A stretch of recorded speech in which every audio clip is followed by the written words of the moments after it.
I promise I can stop talking about Venice whenever I want. I'm just not going to because I'm having too much fun, especially when today's installment of Historical Fangirling is brought to you by my book, The Veneziad, an epic poem set in the gripping history of medieval Venice. Now, when I say historical epic poem, what does that mean in practice? Well, it's no shock to say the book echoes the core story structure of the Aeneid, where the first half is the hero's journey home, their Odyssey, and the second half is the battle to save that home, their Iliad. You guys watch the myth videos, you know what's up, but my crafty twist is what the journey looks and feels like. As the Marino family sails from the Black Sea past Constantinople, through the Aegean, into the Adriatic, and home to Venice at last, they're crossing the full course of the Venetian world and telling each other stories of this island here, that battle there. Hey, was Constantinople in such terrible shape? Their journey becomes a travelogue history of Venice, with our dear Marino family unpacking it all together, learning what it means to be a Venetian, and growing as characters because of it. And then there's the entire rest of the plot with the whole-ass war against Genoa and the threat of an enemy fleet parked in the Venetian lagoon. The book itself has been lovingly devised by my publisher Wraithmarks to not just be fancy for fancy's sake, but to make it feel like a real historical artifact of your very own. So the red leatherette and gold foil cover reps the colors of the Venetian flag, the painted edges and chapter headers evoke medieval manuscripts, the front and back end sheets channel antique maps and the stained glass of a cathedral, and of course there's a classical style opposite-facing translation. This whole book is presented in English and Italian to make you really feel that what you're reading is a translation of something much, much older. Did I commission an entire translation of my epic poem in a language most of you can't read for vibes? Yes, of course I did. And proudly too, damn it! But we couldn't simply stop there, so just like the admirable merchant Alessandro Marino, I'm thrilled to bring you some extra treasures along with the book itself. First off, all the books will be signed by me, nice, but our Kickstarter campaign also features enamel pins of the Genoese Griffin, Lion of St. Mark, and that sick V logo from the front of the book, as well as signed prints of the front and back end sheets. This campaign is in its final week on Kickstarter, but if you're watching after the fact, we'll have updated links below for where you can grab a copy of the Veneziad and all the other goodies. This book is a 7-year dream come true, and your support thus far has been an honor, a joy, and a surprise, because holy crap, look at that counter go. So, 1 week left if you haven't already gotten a copy. Time we change topics and talk about some domes.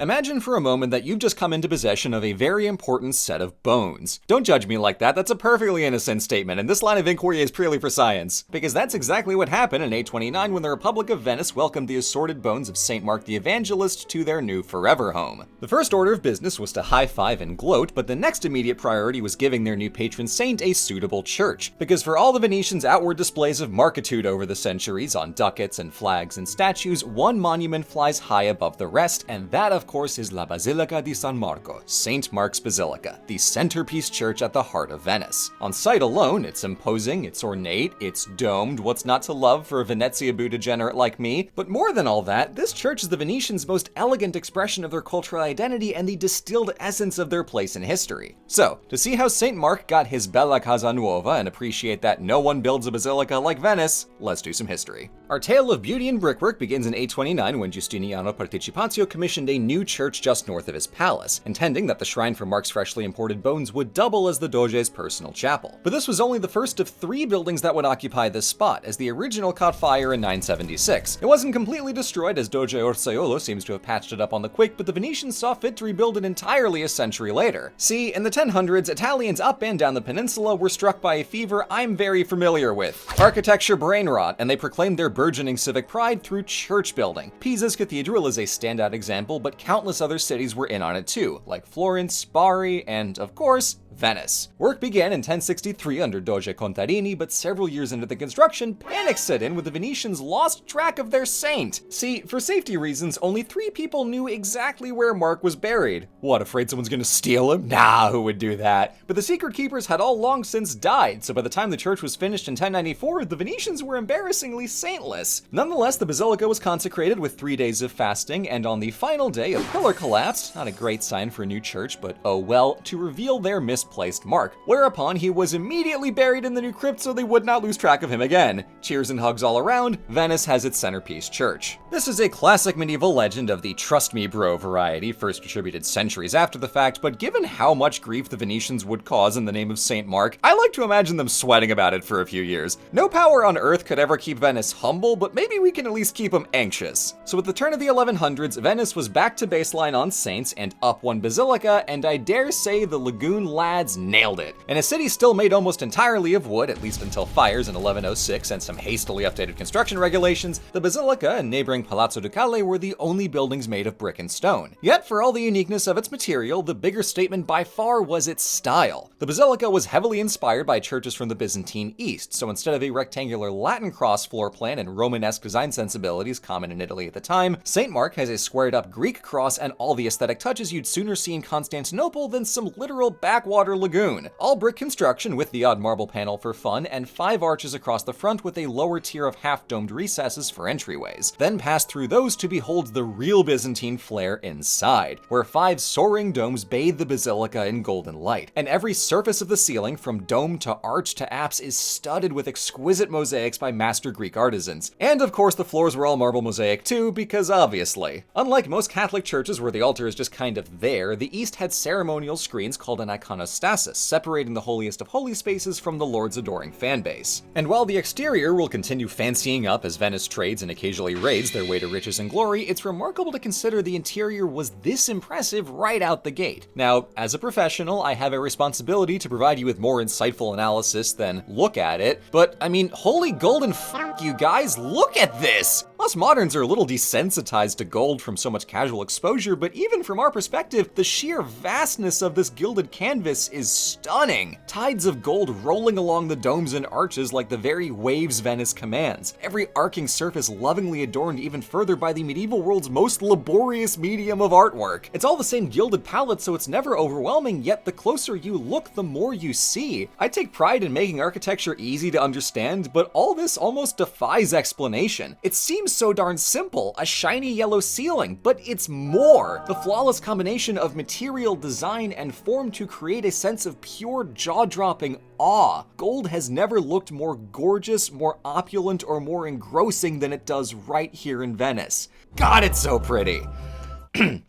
Now that's out of my system, what was that about getting even fancier? Right, the outside. Because St. Mark's began as a quintessentially Byzantine edifice, but with a few centuries of care, attention, and lots of theft, it would become a poster boy for the Republic's very own style, Venetian Gothic, which, in the simplest of terms, combines influences from Byzantine Gothic and Islamic design and makes it really pointy. In the 1200s, Venice capped the outer domes with even taller domes on top of them, then in the 1400s they added ornate marble pinnacles above the arches and crockets atop the facade. All that together gave the Basilica its unmistakable silhouette, a stellar balance of opulence and elegance that pairs gorgeously with the Doge's palace right next door. A very apt visual metaphor for the two wings of Venice, the authority of the Republic and the prestige of St. Mark. The sheer architectural heft transcends being a good dome, or 5 of them in this case. This is the kind of artistry that wins culture. By design, the Basilica is kind of a big deal, focal point of religious culture, an emblem of civic identity, etc., but it's also a microcosm of Venice as a whole, representing the evolution of Venetian identity over time. First engaging in shameless Byzantine appropriation, albeit at a very high bar of quality, then drawing on multiple sources to create something part of yet distinct from all of them. But copying Byzantine art homework is hardly the worst thing Venice ever did to them, because where did those bronze horses come from? While we're at it, how about all those precious marble panels, columns, and statues?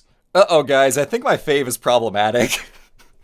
Yes, for all the nice we've covered so far, there's one unavoidable yikes. The stories of Venice and its basilica are inseparable from utterly trashing the ancient imperial capital of Constantinople in 1204. Their justification for that Fourth Crusade was lacking, but boy oh boy, those sailors were sacking, looting all the treasures they could carry and prying off entire parts of buildings to bring back to the lagoon. The walls of the basilica became an open-air treasury of precious marbles, statues, and columns, but by far the greatest spoil was the quadriga of immaculate bronze horses taken from the Hippodrome Stadium and rechristened as the Horses of St. Mark. This whole escapade is undoubtedly the biggest raw triumph in Venetian history and their most enduring source of shame, echoing the original theft of old marquee bones from Alexandria in 829 with 1204's plunder to end all plunders. And that is the inextricable thorn in the basilica's hypnotically beautiful rose. This church is Venice in miniature, for better and so much worse. Venice was a crafty little thief, and this was a project well worth their tricksy talents. It began as eager participation in the tradition of their forebears, and then took on a uniquely Venetian character as the head of a style that's gorgeous and entirely their own, an iconic aesthetic that came to adorn nearly every church and palazzo in the lagoon. And what I might love the most about it is that they kept going. After the Renaissance hit, the Venetians applied the new techniques of the era back into mosaics. This piece from 1506 has more depth, more detail than all but the best medieval work. And especially by the 16 and 1700s, the Venetians played with posing and dynamic composition in ways that were outright impossible beforehand. It's not that new equals better, but with time, even a format as seemingly rigid as mosaic art evolved into a blend of Byzantine and Renaissance that only Venice could have created. And that is identity proclaimed in a way only artwork and architecture can. St. Mark's Basilica is a masterpiece of Byzantine, of Gothic, of Venetian artistry, but at a visible, dreadful, lionized cost. It is the most arrestingly gorgeous reminder that the Lion of Mark carried a book and a sword. Thank you for watching. If you want to see more of the Basilica from a narrative perspective, then you'll be thrilled to learn that St. Mark's features prominently in the plot of my book, The Venezia. Wow, holy crap, it's like I planned this out months ago. Look at me go. The campaign is live for one more week at the time of upload, so please consider supporting if you haven't already.